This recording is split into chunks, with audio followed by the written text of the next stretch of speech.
Hello everyone, hope I'm audible and visible to all of you. Cheppandi, Chepputilsu Ledu Kadu guys.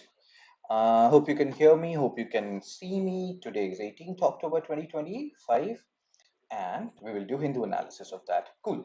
So good morning. I can see some messages here. Just give me a second. Good morning, Kritika. Good morning, GYN. So let's start today's discussion without wasting any time. Today is 18th October 2025. Okay, I said that right. So before I say anything more, and let me say some more stuff and then we'll come back. So my name is Shubham Sagar. You can connect with me on LinkedIn. You can join this Telegram channel. I'll be uploading this particular PDF, Hindu analysis PDF, by 9:30 a.m. So yesterday I gave you some questions. We'll talk about that. Before I talk about that, let's me show you something. What do I want to show? So every day when we end session, before that I tell you people to donate, right? You can donate. Every contribution matters. So today I got the donation from Iltush Sarkar. So thank you, Iltush. Matters a lot. As I told people, and as I've written here, every single contribution matters. So whenever you see this, your contribution matters a lot. Thank you so much for the donation. Now let's come back to the topic, guys. So where were we? Where were we? Where were we? Yes, sir. So yesterday I gave you questions. What questions I gave you? This was the question, MCQ 12. Right to Information Act is largely inspired by what? So what is the answer? Good morning, Iltush. So good morning, Gajanan. Good morning, Pratik. Good morning, Iltush. Good morning, everyone. Let's start the discussion without wasting any time. So Right to Information Act, RTI Act, inspired by what, guys? And let's do it fast. Again, there are tricky articles, there are tricky topics involved here.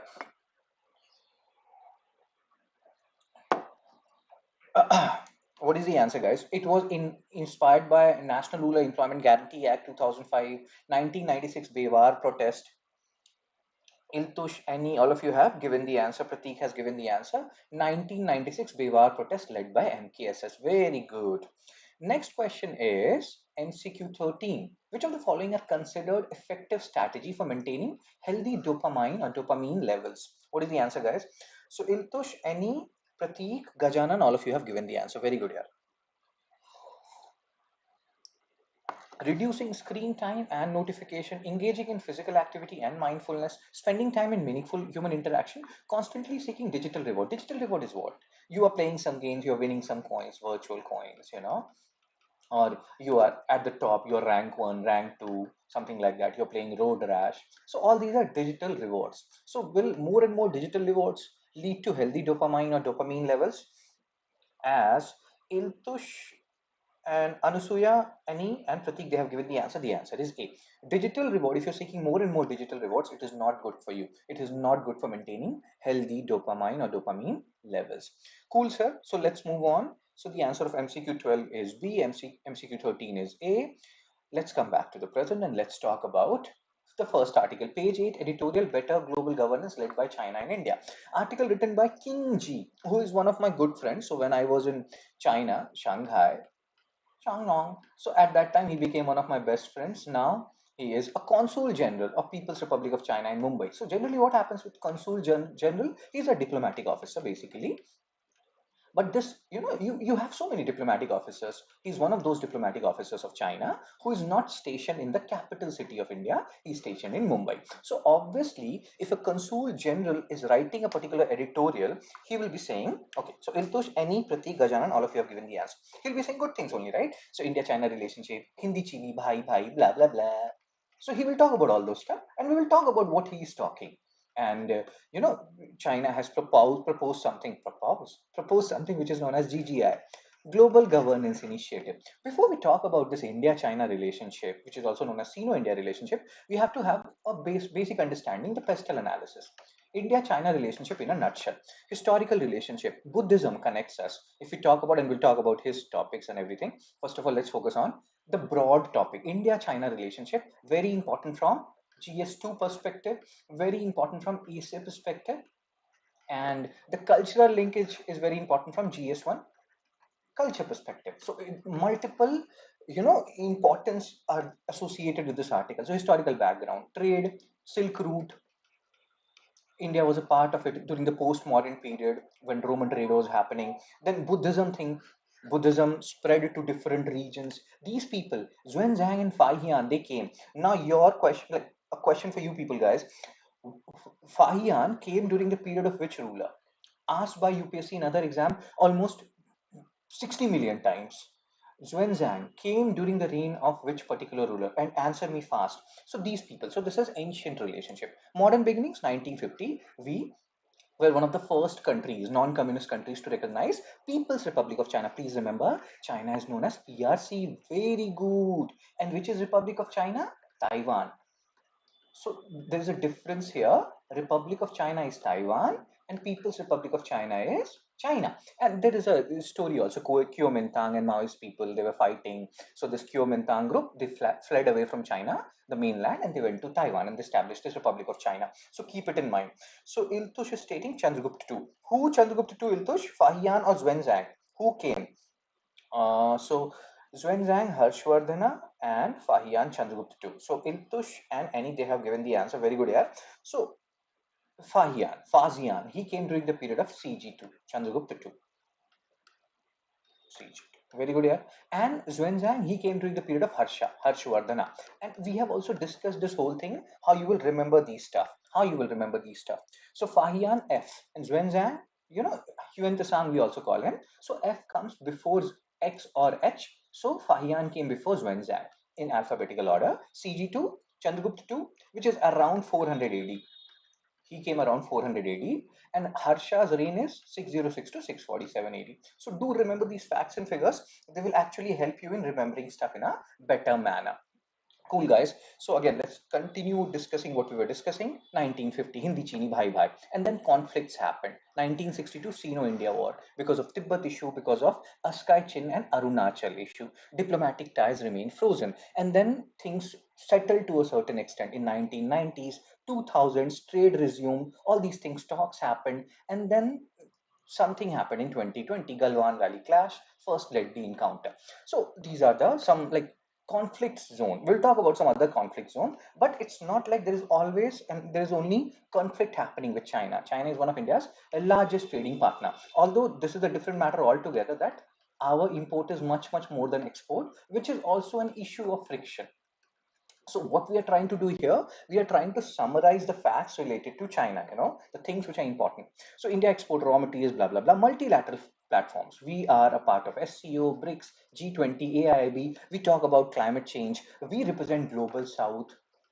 So there are so many areas of cooperation, and that's what this Consul General will also say. Tourism, education, and Buddhism based, cultural diplomacy, all these things are going on. But these challenges, as a UPSC aspirant, we should know both dimensions, right? Both dimensions, the pros and the cons. So what is the other dimension? Border dispute, Askaichen, etc. China Pakistan access, CPEC, China Pakistan economic corridor, Pakistan passing through, Pakistan occupied Kashmir, not good for us. Trade imbalance, as we have discussed, it's highly skewed. The trade is highly skewed, highly in favor of China. Indo-Pacific rivalry, we are becoming a part of something known as Quad. And again, we have also discussed how we will remember the countries of Quad, JIUS, Japan, Australia, India, and USA. So Indo-Pacific rivalry, India has alignment with Quad. So again, not good, because China feels like they are alienating China to a certain extent, and India banned Chinese app post Galwan. So all these are some challenges, some concerns which both countries have to work together and resolve. So Indo-Pacific rivalry. Cool. So do remember these facts, and then what is the way forward? We have to come together. If you want to establish 21st century as Asian century, then India and China, they have to come together. Issues will remain. When you are neighboring countries, there will be issues, but differences will be there, and we have to solve these issues. We have to solve these conflicts, and we have to talk. We have to talk. We have to come together, especially in this particular era where Donald Trump is doing so many things here, there, and everywhere. Now let's come back to what editorial is talking about, what Kim Z is talking about in this particular editorial, so to say. So again, better global governance led by China and India, blah, blah, blah. And here he's talking about 75 years of India-China relationship.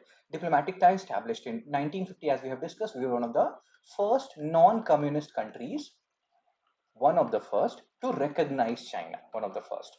So, and here he will talk about the success of SCO summit, etc., etc. Z Modi interaction between this 10 years, 2014 to 24, these two leaders have met 18 times to normalize relationship, and things are normalizing to a certain extent. That's what this consul general is talking about in this particular editorial. So again, you can see the things when they have met, where they have met in real or virtual, blah blah blah. Now here the author, sir, the consul general or the diplomat, is talking about how UN is becoming more and more ineffectual. Nobody is listening to UN. Wars are happening: Russia, Ukraine, Israel, Palestine, Israel, Hamas. UN has become ineffectual. In that regard, we need someone to call the shot. We need someone to become a leader. China can become a leader along with India of global south via something known as global governance initiative, which has been propounded by China. We'll talk about that global governance initiative. So again, you can see all these things which he's talking about, and he's saying that we are not going to replace UN with global governance initiative. Both will coexist. We just want to support UN, so that UN does not become totally ineffective. So 2025 Tianjin SCO summit. Where is Tianjin? China. There the summit happened where they talked about so many things, and first time India and China, they were not having too many differences on too many issues in this 2025 SCO summit. What is important from pre perspective, they can ask you that this particular 2025 summit happened in which particular country. So Tianjin is in China. Do remember that particular fact. That is important from exam perspective. Cool. Now let's move on.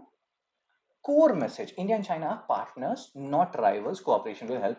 Again, whenever you talk about India, China in good terms, there will be challenges part which you will talk about in main answer. In good terms, always write this or conclude this with like this particular point, that they have to come together to help realize Asian century. And this is the thing which we were talking about: global governance initiative proposed by Xi Jinping, and in this 2025 Tianjin summit, where he's talking about, and this will remind you of something like Panchashil concept, which was there between India and China in 1950s. Sovereign equality, international rule of law, you can forget all these things. It's not important. The fact is, China wants to become a leader, not only of global south, but of world as a whole. And GGI is one way of doing that. When was it proposed? Tianjin SCO summit. When this summit happened? 2025. One of the most successful SCO summit. Why? Because this time India, China did not fight, fight over different issues, trivial issues. They were together on more issues than not. So these facts you have to keep in mind. People-centered approach, blah, blah, blah. Have a look at this. Very similar to the punch shield concept. But yes, hope you understood the basic rationale behind GGI. It does not want to replace the existing international order. It does not want to replace UN. It just want to reform it. It just want to supplement it. Cool. Role of China and India in global governance, key member of SCO and BRICS. We can do a lot of stuff. That's what this Consul General is talking about. We can uphold multilateralism, blah, blah, blah. Have a look at this. More important is the dimension part, guys, which we have just discussed. India-China relationship, the different dimensions of India-China relationship, historical and all those stuff. So keep it in mind.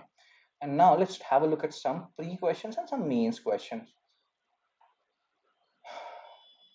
So this question: India and China are partners, not rivals. Discuss the trajectory of India-China relations since 1950 and evaluate the prospect of for cooperation in 21st century. So when you are seeing this particular question, what will happen here? You will talk about what you will talk about. You will talk about different trajectory. What happened from 1950s. We were one of the first non-communist countries to recognize China, and then things were going okay till 1950s. Then 1962 war happened, and then there was a freeze in diplomatic relationship. Then things improved, and then what are the things which we are working on? How important we are for each other when we talk about from economic perspective, from being a leader of global south, from climate change perspective, etc., etc. And then the challenges part, which we have discussed: quad thing, too much import thing, security thing, Askai Chin thing, Arunachal thing, all these things you have to talk about. But yes, we have to come together if we want to realize 21st century as Asian century. So that's what you will talk about when you're talking about this particular question. In intro part, you will talk about India-China diplomatic ties. You can also talk about the historical relation, what happened in the past, etc., etc. And then the key milestone part: 62 war, then restoration of relationship between 2014 24. Again, this thing you can skip. It's not important. In UPSC means to write how many times Xi Jinping and PM Modi are meeting. Not very important for us. Good morning, Mamta. So you can skip that particular part. So hope you are understanding where we are going with this. Areas of cooperation, trade, multilateralism, climate, cultural exchange, challenges, border dispute, China, Pakistan, nexus, Indo-Pacific strategy competition, the quad thing which we have discussed. So we have already discussed all these things. Have a look at this. It's complex. Relationship, restoring relationship to its previous glory is not that easy. Although you can talk about what previous glory we are talking about, we always had a very so hostile relationship with China. But yes, we have to. You cannot change your neighbor, guys. You have to live with your neighbors. Pakistan and China, they are our neighbors, nuclear powered neighbors. So we have to have some amount of sanity, restoration in sanity when it concerns relationship, these kind of relationship. So we have to focus on partnership, dialogue, and multilateralism, which is key to realize. Asian century, do talk about these two keywords, they are actually important. Cool, sir. Now let's focus on some other thing. MCQ1. Consider the following statement regarding India-China diplomatic relationship and read all the statements and use option elimination. This is a tricky question, but use OE.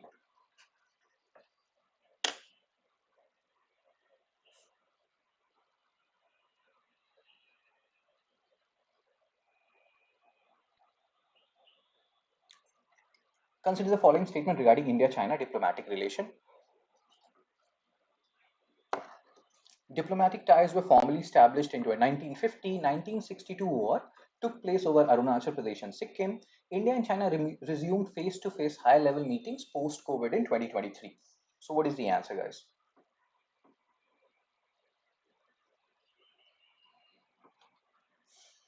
So Pratik, GYN, they have given the answer. So in 1962 war, it does not took place over Sikkim, guys. It took place over Arunachal Pradesh and Askai Chin. Sikkim was not the point. So if you eliminate the second question or second statement rather, because of the Sikkim point, so you will get the answer that is C1 and 3 only. As stated by Pratik, Jivan also tried it, Iltush tried it, Gajanan also tried it. Hope you people are understanding why second statement is wrong. It was not Sikkim, it was Askai Chin. So the answer is C1 and 3 only. Cool. Next question, PYQ2 asked in UPSC 2002. So generally what happens, and again, this question, even if you're getting it wrong, doesn't matter, guys. Basic premise is we are talking about China. So I have a PDF, MCQ, PYQ PDF. I write China. I got these questions. These questions are related to China, but also related to climatology. So just try to do these questions. And if you feel like you're making mistakes in these questions, revise climatology from GC Leon or from wherever you have read climatology. Geography you have to read. It's not like only stat means current affairs etc you have to read. So revise these: equatorial region, Mediterranean region, China type climate, tropical highlands, what happens. And again, you will realize one thing, that here you don't have to do PhD. Even if you do certain basic stuff, you can solve these questions. Like, I'm assuming Iltush has given the answer, Pratik has given the answer, so I'm assuming you people have read about equatorial region around 0 degree, 0 degree, like you can say up from between 10 degree north to 10 degree south. So you have 0 degree, then you have 10 degree north, and you have 10 degree south. So between this particular region, you have equatorial climate. Like Singapore is very close to equator, Singapore. So what happens in equatorial region? You have rainfall all throughout the year. You have almost uniform climate. There is intense heating, convection happens, rainfall happens almost every day. So how can you divide year into 4 seasons there, guys? It's almost every day is the same in those regions. In fact, not even 10 degree north. If you go close to India's southern part, India's latitudinal extent is 8 degree north to 37 degree north, right? So even if you go closer to 8 degree north, you go closer to Tamil Nadu, you will realize that Tamil Nadu 12 months round, almost similar to climate. Why people wear winter clothes in winter season, so-called winter season Tamil Nadu? Because they have bought them. It's not needed that much. So hope you're understanding where I'm going with this. So it does not have 4 main seasons. If you know that in equatorial region you have almost every day same 365 24/7, so you can eliminate A, B, C, and you will get the answer D, 3 and 4. So hope you're understanding how even limited knowledge can help you in solving. You don't need to know everything about China type climate, this and that. Option elimination will help you. So as Iltush, Pratik, Jivan, Annie stated, very good. Yeah. You people are so good. MCQ 3. Which of the following statements about GGI, Global Governance Initiative, is or are correct? Again, read all options, use option elimination. Use option elimination.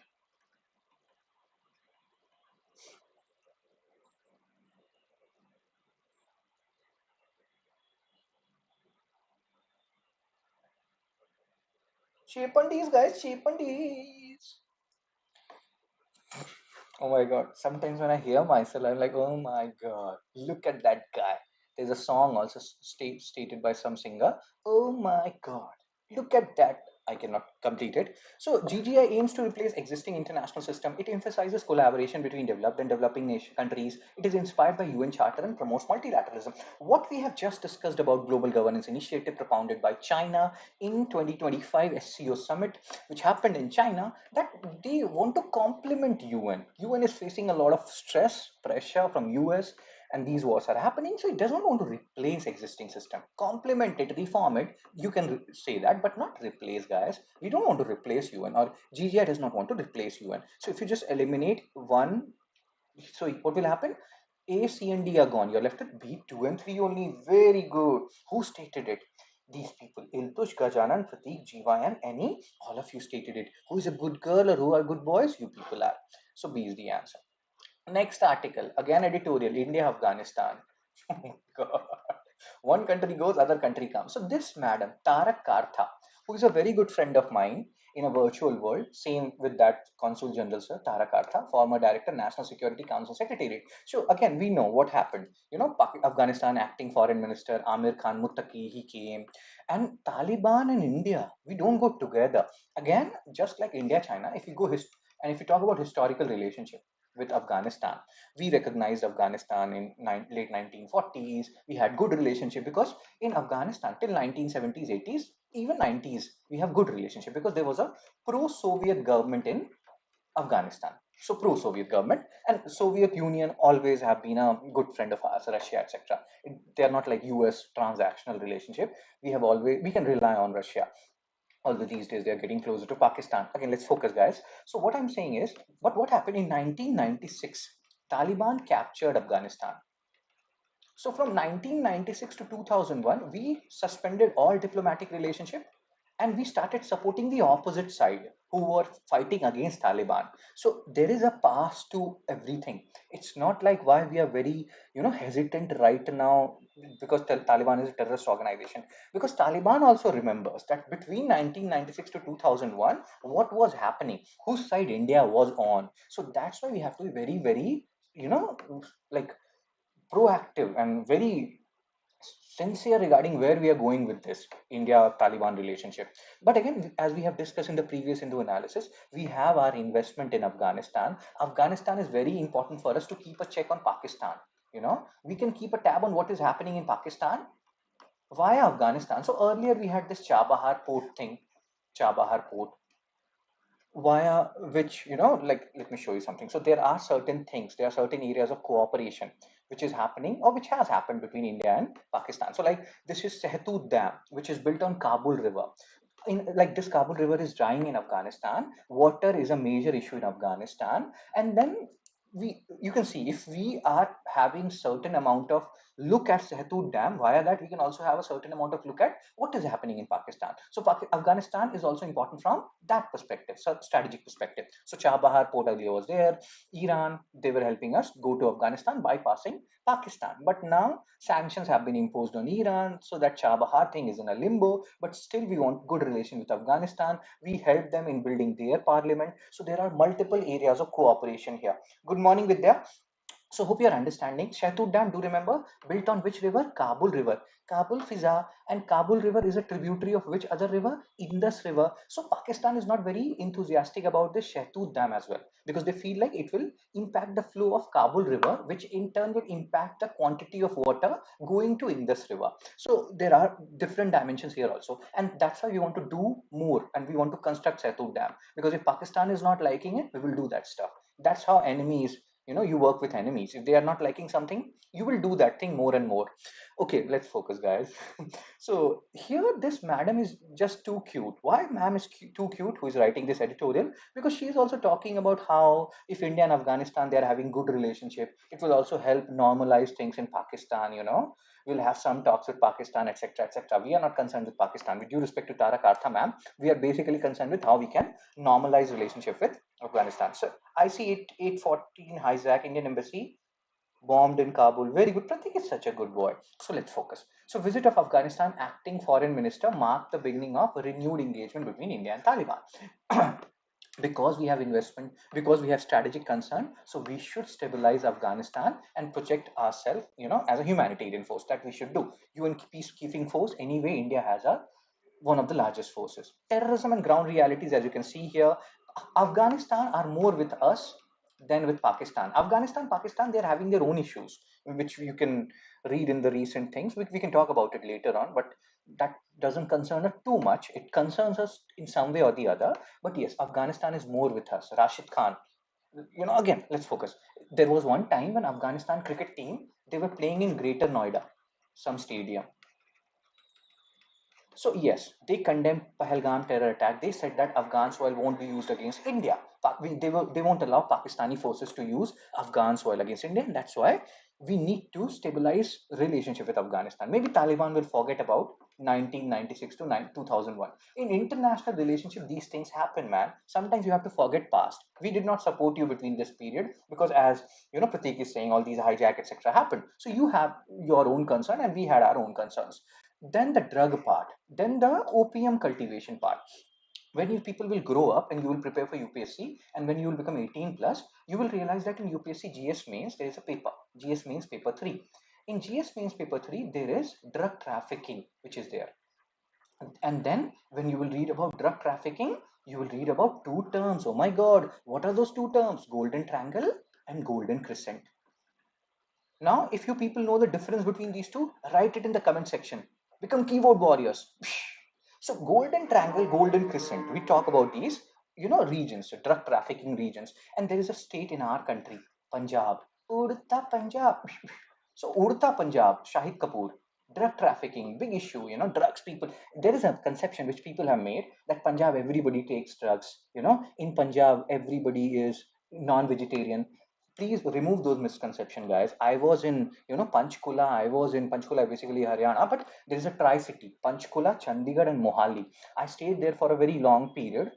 1 year 2 year is a long period for me. So, and I know Punjab is one of the biggest vegetarian state. Percentage wise, the number of people who are vegetarian in Punjab is huge. It is in the top bracket of the states which has maximum vegetarian population. So remove that misconception. As far as drugs etc is concerned, that maximum Punjabis take drugs. I had so many Punjabi friends. I did not find anyone taking drugs. So maybe they were not telling me, but the reality is far from that. So don't paste like these kind of pictures about this country and that country. So Vidya is talking about Golden Crescent, Pakistan, Afghanistan, Iran. What about Golden Triangle, Vidya? So again, you can see there is opium cultivation happening in Afghanistan. Why? Because the land is opportune for that.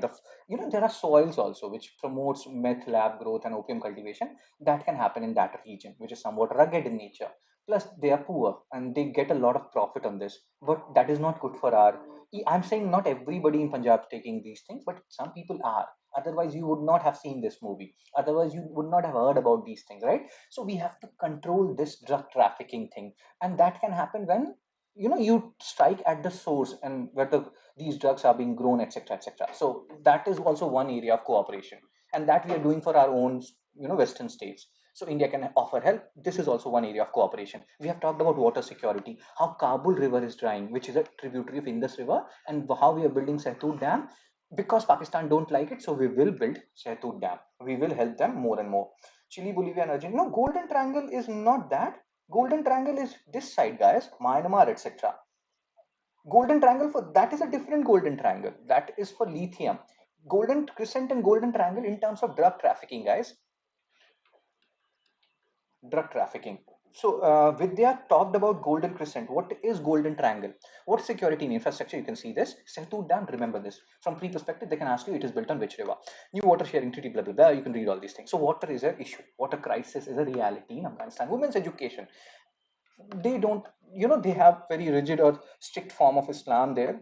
And again, there also there are different leaders. Some are hardliners, some are moderate leaders. So earlier there were some moderate leaders in Taliban, they have replaced them with hardliners. Not good for women's education, but again, we have to ensure that educate, women are educated there. I don't know. Again, madam is saying this, so yeah, that can maybe help us in future. So again, in general also, from again, I'm not going there. I'm not talking about this issue. We have talked about this. I think somebody asked why women are not educated in Taliban, etc., etc. We have discussed. There are different forms of Islam: Wahhabi Islam, Sufism, etc.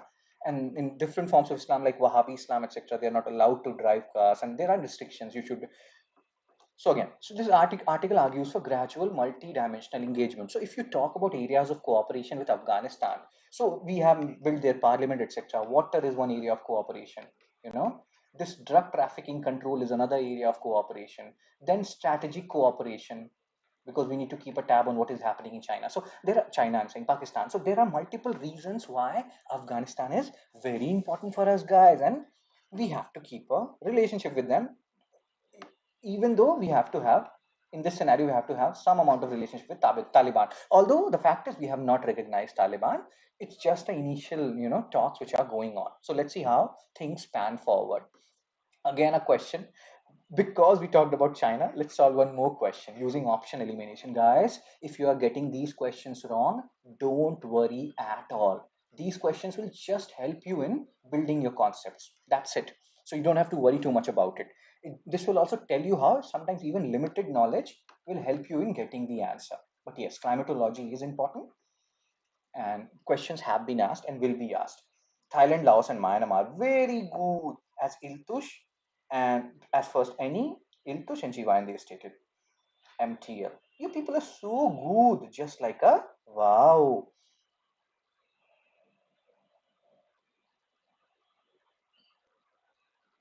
So, which region we are talking about? The geographic region has following distinct characteristics: warm and dry climate, mild and wet winter, evergreen oak trees. So, this is a tough question, guys, tough for everyone. Just remember, generally, what happens if you talk about rainfall in most of the climate, like when you will read GC Leong, tell me one thing: has anyone, any of you read GC Leong climatology? Anybody? GC Leong, have you read about it? When you will become 18 plus and you will prepare for UPSC, you will read about this guy, GC Leong, very good guy, but he has died long back. Even then, his book, which is more than 40, 50 years old, people are still reading it. He has written, climatology in such fascinating way. So GYN and Annie, they have given the answer. Understand one thing: in most of the countries, in most of the climates, rainfall will happen in summer. Equatorial region, it will happen all day, 365 days. But generally, rainfall happens in summer. This wet winter thing is a criteria for Mediterranean. In Mediterranean region, when we talk about Mediterranean climate, it doesn't mean that that happens only in the Mediterranean region. In the northern hemisphere, Mediterranean climate you will find in southern hemisphere also. It depends on how many degree of north and south you're going from above the equator. So again, I'm not here to teach you climatology. Maybe we will deal with that some other time. I can teach you that. But the point here is, the keyword here is wet winter. It's a feature of Mediterranean climate. Keep it in mind. Generally, rainfall happens in summer in most of the climatology, most of the different climate types. Wet winter is a key characteristic of Mediterranean region. So the answer is Mediterranean. So keep it in mind. Hope you understood. Really good. So many people have heard about GC Leong. You people are so good, just like a wow. Now let's solve some question based on what we have just read. Consider the following statement regarding India's engagement with Afghanistan post 2021. Winter rainfall in Mediterranean recollected, sir. Very good, Iltush. Iltush is a good girl.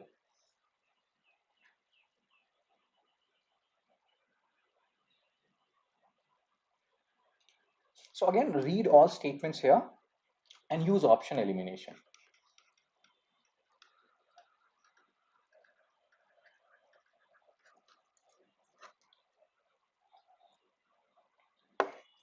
So what we have just discussed, India has not recognized Taliban government, guys. We are having talks with them. The, we had like it's like there was one girl, you love that girl, but then that girl did situationship with you.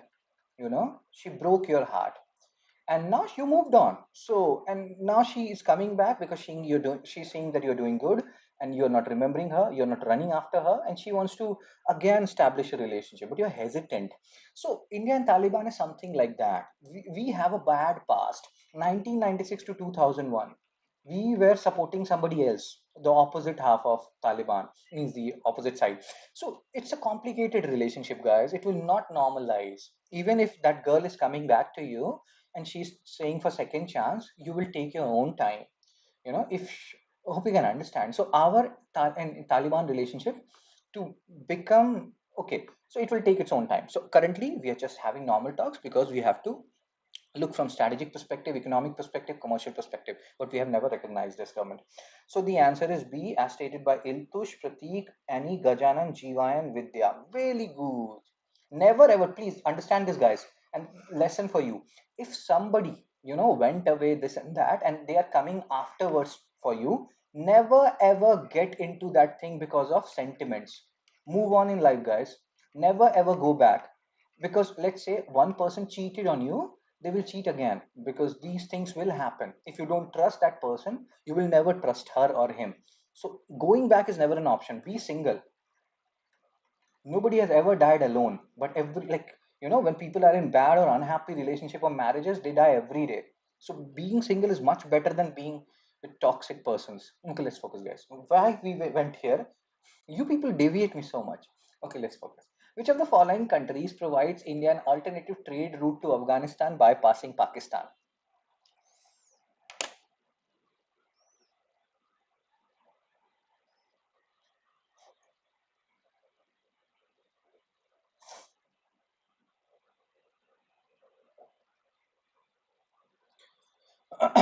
So we talked about something, like Pakistan does not allow access through their territories to Afghanistan. Sometimes dry fruits, etc., is also like very good in Afghanistan, and they also bring those dry fruits to India. Earlier, they used to bring it through Pakistan, but now Pakistan does not allow us access. So we cannot get good quality cashew and all those things from Afghanistan. So which country allowed us, guys? Chabahar port. UPSC has already asked questions on Chabahar, and that is in Iran. So via that we wanted to go to Afghanistan. So answer is Iran, as stated by Jivayan, Vidya, Mamta, Iltush, Annie, and Pratik. Very good, yeah. Again, like, share, and subscribe, guys. We'll talk about this thing later on. Next article, page number 210. Maoists lay down arms in Chhattisgarh. Maoism in India, based on the philosophy of Mao Zedong. And this philosophy talks about overthrowing state to establish an egalitarian society, overthrowing state. And that thing can happen by violent as well as non-violent means. That basically takes advantage of the vulnerable conditions of tribal people. So vulnerable tribal population. And this whole Maoism or Naxal affected areas was, they're called as red corridors. In the recent years, this red corridor region has shrunk a lot. It has reduced a lot, which is good thing for us. And this is one example of how Maoists are losing their support. And that happens when you have more and more development. The first stage of development in any region is road construction. When road happens, other things also happen. And Pradhan Mantri Gram Sadak Yojana has done a great step, or taken great steps in ensuring that roads are built in these red corridor districts as well. I'm not saying that is the only reason why these things have happened. Development is also important. Road formation is one form of development, and then other things, law and order, this and that. But yes, this is actually a good thing, very good thing, and we are very happy about it. So we are welcoming them into the mainstream fold. We also have to ensure that these areas, Dandakaranya region, which includes Chhattisgarh area, Maharashtra area, some portion of Odisha, development happens there, because there is something called as resource curse, Dutch disease, which you may have. UPSC has already asked mains questions on them. Resource curse, Dutch disease.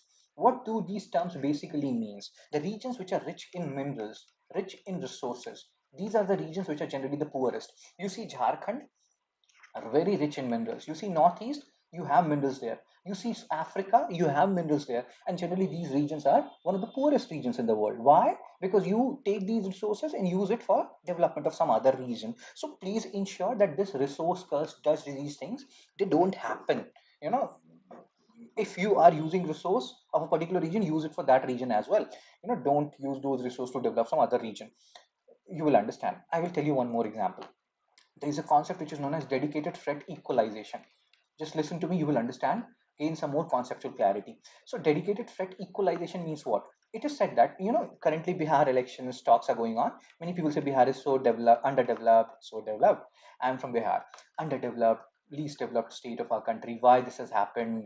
In history we read about Chandragupta Maurya, Bihar, Patliputra. Why has this happened? Why Bihar is so underdeveloped? One major reason is this: dedicated threat equalization. Now, so there will be many questions regarding internal security. Very good use of Java put. Very good, Vidya. Where are you from, Vidya? So one major reason why Bihar today is the least developed state in our country is dedicated threat equalization. I don't think many of you know this.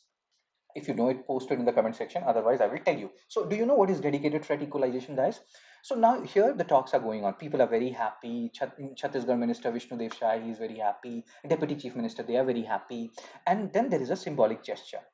Each cadre who has surrendered, they are given a rose by the leaders, tribal leaders, symbolizing that you have not surrendered before the government. You have surrendered before society. You are now becoming a normal part of the society. You are being normalized. You will do things which normal people do. You don't have to take up arms. Development things and all those things will be taken care of by government. Don't worry. So all these things. Anybody? I am from Bihar. Very good, Vidya. So dedicated threat equalization means what? See, in after 1947, Bihar also consisted of Jharkhand. So the Bihar which we are talking about after 19 like in 1940s 50s, Bihar plus Jharkhand, and Jharkhand was very rich in minerals, right? Very rich in minerals. So generally what happens, where you have minerals, industries are established close to those regions where you have minerals, right? And there is an incentive why industries, like there was an incentive for Bihar and Jharkhand that there will be many industries which will be set up in their area because there is so much mineral here. But then government introduced, and the central government introduced something known as dedicated threat equalization. Why industries will be set up closer to mineral rich areas? Because the transportation cost will be lesser. But let's say central government announce a policy that we will take care of the transportation cost. Doesn't matter whether you establish your factory in Maharashtra or Karnataka or Tamil Nadu, don't worry about the transportation cost. We will take care of that. Then will there be any incentive for these companies to establish their companies or establish their industries in Bihar and Jharkhand? No. So because of this dedicated threat equalization thing, what happened? Very few companies, industries set up their factories in Bihar and Jharkhand because they had no incentive. Even if they're setting up their factories in Maharashtra, Karnataka, or Tamil Nadu, the transportation cost will be taken care of by the central government. So why should they worry about the transportation cost? So many people believe this. Also, there are caste politics, there are so many other things, but this dedicated threat equalization also, in a way, totally ruined Bihar and Jharkhand. So hope you're understanding what is dedicated threat equalization. Read more about it. Generally, in mains, etc., they will ask you this question, and like, why Bihar is so underdeveloped now? If they feel like you are from Bihar, even if you're not from Bihar, this is a general question. That in Mauryan period, in this period, Bihar was so developed, and most of the people will talk about this caste politics, bad rules, and jungle raj, this and that. When you talk about, give them this new term, dedicated threat equalization, they'll be like, oh my god, this guy is so genius. So again, keep it in mind. So hope you understood. So again, let's focus on this article, guys. Underdevelopment took us to Bihar also. Remember this word, research more on dedicated threat equalization. So again, there are many big leaders who have surrendered. One very big leader is this guy, Rupesh alias Satish, who is a central committee member of CPI Maoist. And he has put forward certain conditions that you do certain stuff, and government has also accepted some of Maoist demands that align with existing policy frameworks. Choti Nagpur plate mineral rich area, exactly, Vidya. So again, let's focus, guys. Let's focus. National context and Prime Minister remark. Modi sir is very happy, and he will again talk about that in this area will celebrate Diwali for first time in 60, 70 years. Very happy, So again, full, like, again, read all these things. I'm not reading. The important fact is Maoism, Naxalism is reducing in our country, and the regions affected by red corridor districts, they are also reducing. So let's solve some questions now. We'll have detailed discussion, more discussions in some other time, like when this will keep on coming. This is a topic which is recurring in nature, guys.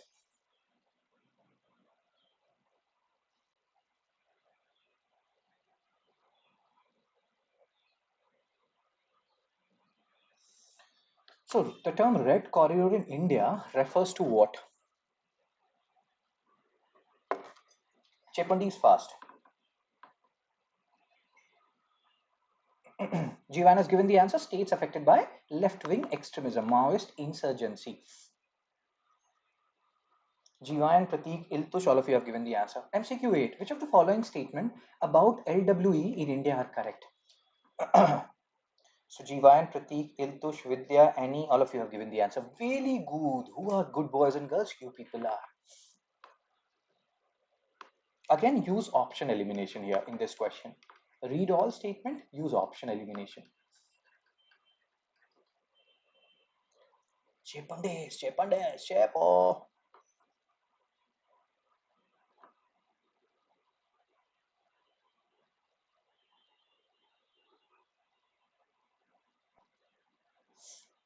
It is primarily concentrated in central and eastern India.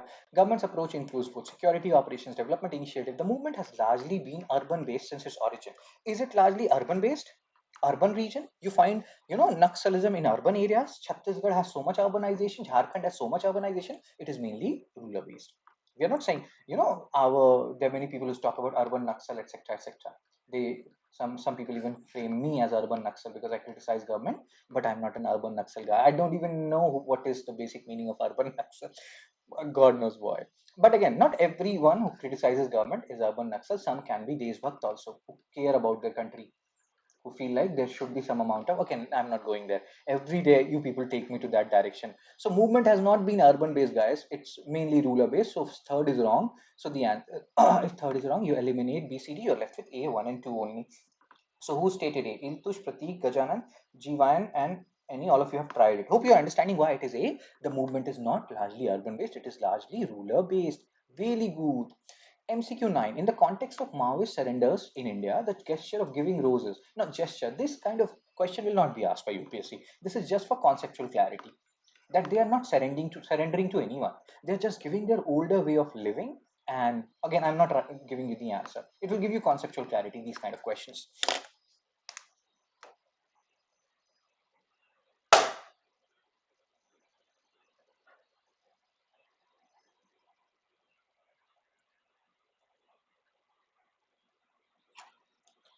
So Pratik has given the answer.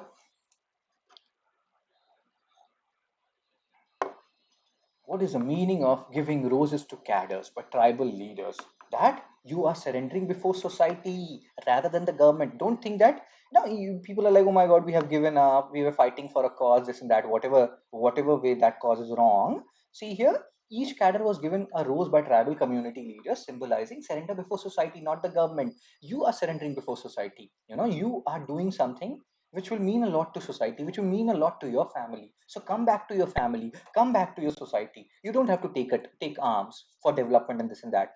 Government will listen to you, don't worry. So surrender before society rather than the government. So B is the answer as stated by Pratik, Jivan and any. Really good. Next article. Ahead of Bengal poll, center names interlocutor to address political demand of Gorkhas. Gorkhas are people of Nepali origin, you know, like their father, their forefather may have been Nepali. They have been recruited in both Indian and British Army. They are one of the bravest group you can find, Indian and British Army. They are demanding a separate state comprising regions of, Bengal, called like Gorkha land, the current region, Darjeeling area, etc., adjoining areas of Darjeeling Hills, etc. So Gorkha land, it's not a country.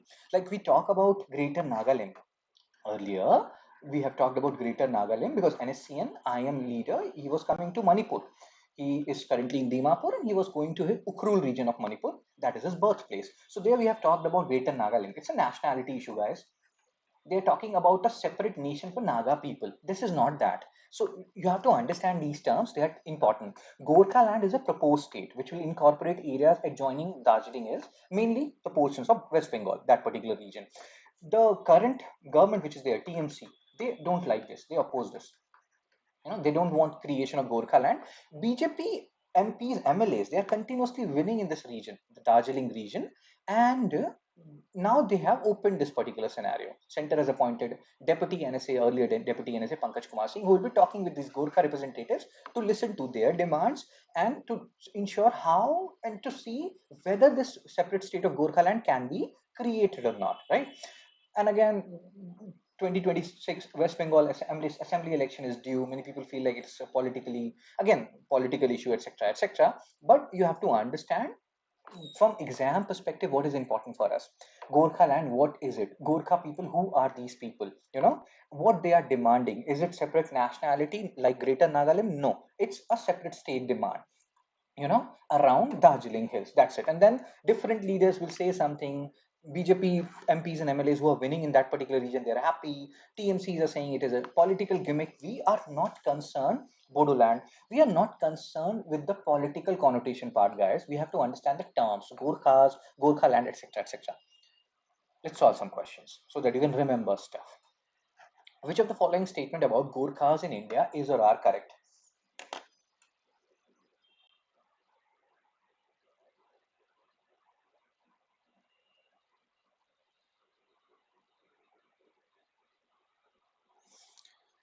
They primarily reside in Darjeeling Hills, Sikkim, and northeastern states. Nepali is the language commonly spoken by Gorkhas. They have historically served in both Indian and British Army. So what we have just discussed, Nepali is the languages. Their fathers, forefathers, etc. were Nepalis. So second is correct. If second is correct, you eliminate C option. They have historically served. I have told you this. They are one of the bravest groups of people served in both Indian and British Army. So third is also correct. Now you're left with B and D. So one you have to check. They primarily can. All these are like words which has very high degree of like chances of being correct. How will you say they will not primarily reside? Yes, they do reside in Darjeeling Hill, Sikkim, and northeastern states primarily, mainly. So again, chances increase. Only the chances decrease a lot. So the answer is D, 1, 2, and 3. All the statements are correct, guys. As stated by Iltush, Prati, Gajanan, Jiva, and Vidya. Really, really, really good. MCQ 11. Consider the following statement about Gorkha land. Oh, I did not tell you the second part, but take a guess, then we'll discuss. Take a guess.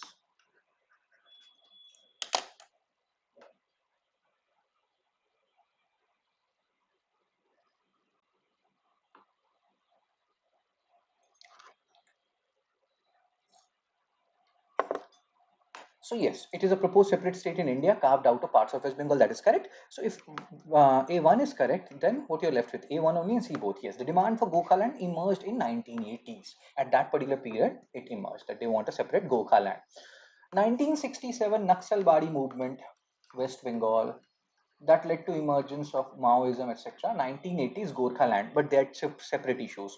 And the demand for Gorkha land is mostly non-violent. Please understand this, mostly non-violent. But it's not like violence has never occurred. Some amount of violence has occurred sporadically. Some violence has occurred. So, so keep it in mind. So answer is both. Both the statements are correct. C. Who stated C? Prati Gajanan has, I think, also answered for C. Jivayan, Vidya, Iltush, very good. So, hope Iltush, you are understanding why C is the answer. Both the statements are correct. But again, if you're giving A as the answer, I can understand because we have not talked about the second statement. Really good, not very good from my side. Page number 8, editorial, third editorial of the day. This Trump guy, he's complete nuts. Complete nuts, guys. Why I'm saying complete nuts? CIA, which is like their detective agency and all, raw of America. But I cannot say that. You'll be like, people will be like, guys. So, intelligence agency of US. Generally, what happens? Let's say Homi Jahangir Baba. Homi Jahangir Baba, there is still people who speculate how Homi Jahangir Baba died, or how Lal Bahadur Shastri sir died. What happened to him in Russia, or Tashkent rather, not Russia? How he died suddenly? Many people believe CIA was involved. This, this intelligence agency of US, they were some way or the other involved in the killing of Homi Jahangir Baba and Lal Bahadur Shastri. I'm not putting conspiracy theories in front of you. I'm just telling you. But CIA never accepted it. And we talk about this. Now see what Trump has done. And they have done a lot of stuff. US keep on doing stuff in Latin America. not only Latin America, wherever there is oil, there is US, West Asia. They keep on changing government directly, indirectly. And they do stuff in India also, guys. We sometimes don't know about it. Even if Raw knows about it, they will not tell you stuff. Village of Naxalbari. So now Trump has tacitly accepted that yes, they are doing stuff in Venezuela. If you people know, Nobel Peace Prize. Who has got the Nobel Peace Prize this year, guys? What was the name of that girl? Was she from was she from this particular country only? So what Donald Trump is saying, that he has authorized covert CIA, this is stupidity at its peak. None of, like Modi sir, if he has said raw, National Security Advisor Ajit Doval, if he's said raw to do certain things in Pakistan or Afghanistan, will they ever accept it that they have done that? How stupid is this? This is actually compromising your intelligence. He's saying that he has authorized covert CIA operation in Venezuela. Again, they want a favorable government there.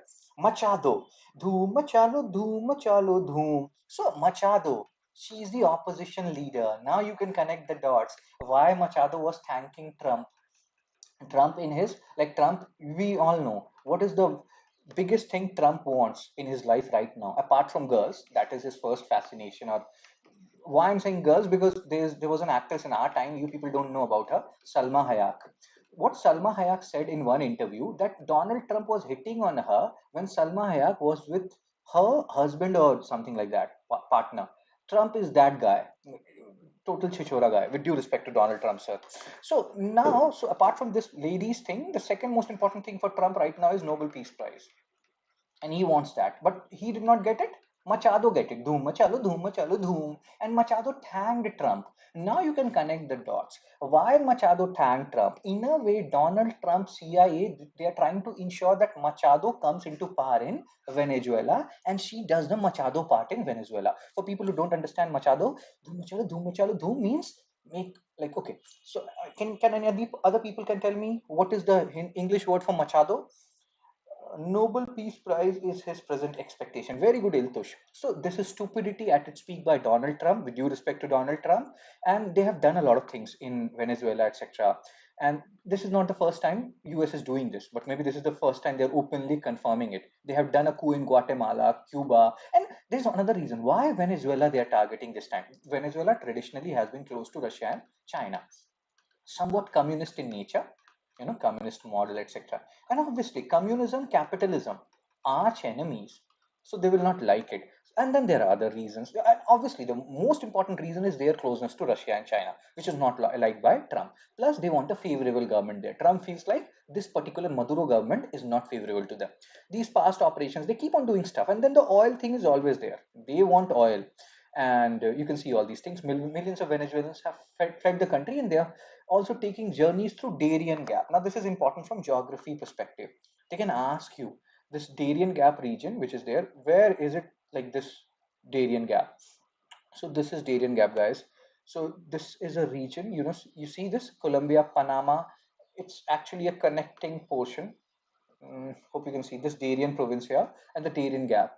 So the landmass which connects North America and South America, there it is. It's very inhospitable. It has too much dense vegetation. There are so many criminals, crime gangs, etc. there in this Darien Gap region. Not very safe, but people are going through this region. In fact, our Indian people also, sometimes you may have heard about this movie called Donkey, Shah Rukh Khan's movie. They have not shown it. I don't have not watched it. But generally, what happens when Indians they have to go to US, Canada illegally, they will go to some South American country, and from there via this Darien Gap, they will go to North America. So people are taking this route, which is actually not good. Sir, what if what you say is true? Why is Trump sending B-52 bombers and B-22 bombers to Venezuela? That is the reason, guys. What I said, Rajneesh, the reason is he wants to destabilize Venezuela, and that is his way of destabilizing it. So, hope you are understanding, Rajneesh, where we are going with this. So again, Trump administration has used the refugee influx. You can read all these things. He is saying that Maduro, he is a narco terrorist. He is also involved in this drugs things and all those stuff.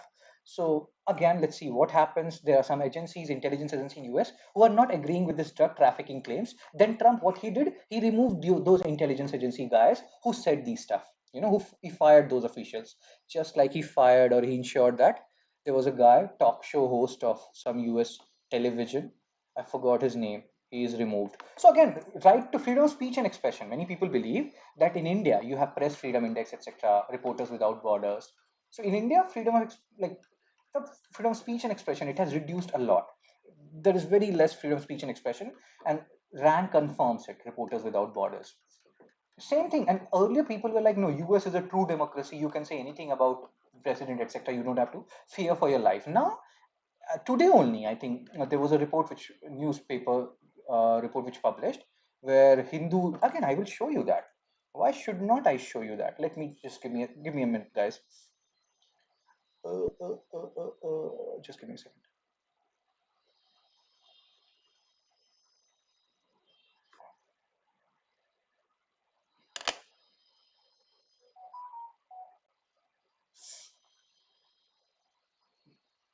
So N. Ram, who is one of the publishing editors of The Hindu, oh my god, this will take its own sweet time. Just give me a second. I want to show you, and even if you go through it, you will realize US is not the US of old.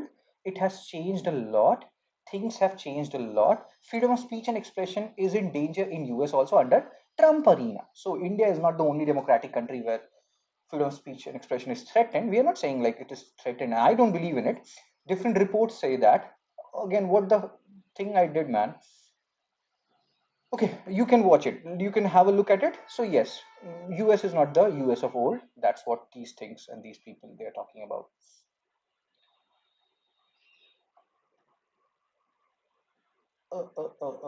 Just give me a second, guys. I want to show you that. So what if we take 1 or 2 minutes extra?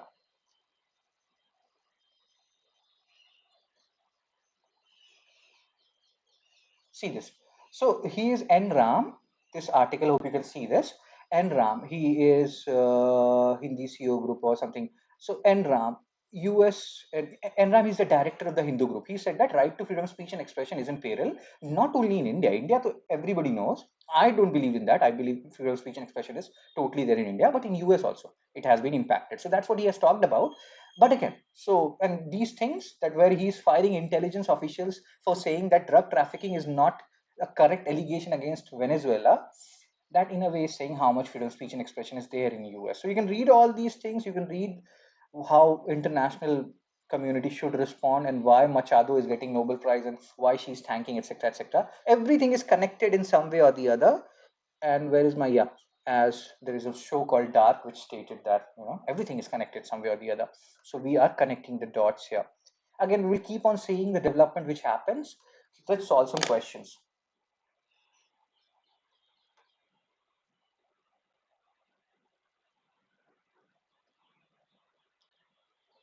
So which route is mentioned as a perilous path undertaken by Venezuelan refugees to reach US?